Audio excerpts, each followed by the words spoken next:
Eh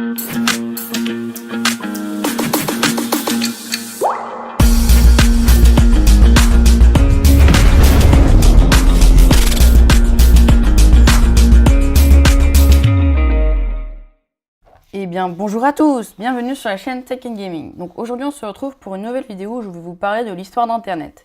Tout d'abord, Internet est un réseau informatique mondial que nous connaissons tous, mais connaissez-vous son histoire? Donc notre histoire commence en 1957, à l'ère de la guerre froide, qui était un conflit qui opposait les États-Unis à l'URSS, alors que les Russes viennent de lancer la sonde Sputnik dans l'espace, et ce qui leur permet de devancer les États-Unis technologiquement. Donc le gouvernement américain riposte et met en place le DARPA, un groupe de chercheurs chargé de veiller au rayonnement technologique des États-Unis sur le monde. C'est à ce groupe de chercheurs qui demandait la mise en place d'un réseau informatique destiné à l'échange d'informations entre militaires ou universités.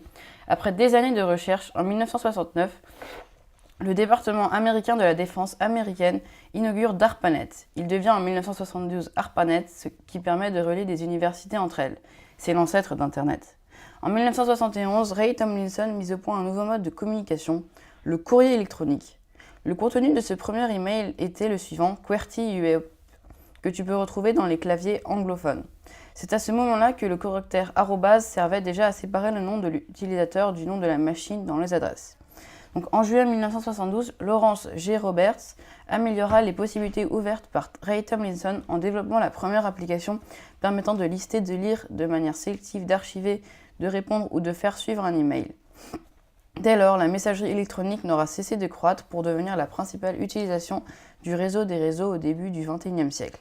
C'est également en 1972 que le réseau ARPANET fut présenté pour la première fois au grand public lors de la conférence internationale des ICCC, qui est l'International Computer Communication Conference. C'est à ce moment qu'est utilisé pour la première fois le terme Interneting, qui est utilisé pour désigner l'ARPANET, devenant alors un embryon d'Internet.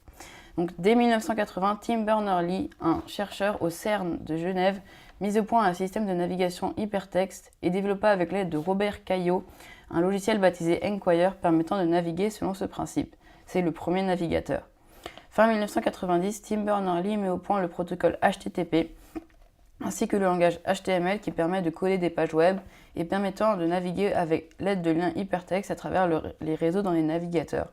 Le World Wide Web était né. Internet est désormais un élément majeur de notre société que nous utilisons au quotidien. Si la vidéo t'a plu, n'hésite pas à t'abonner et à lâcher un like, ça me ferait vraiment plaisir.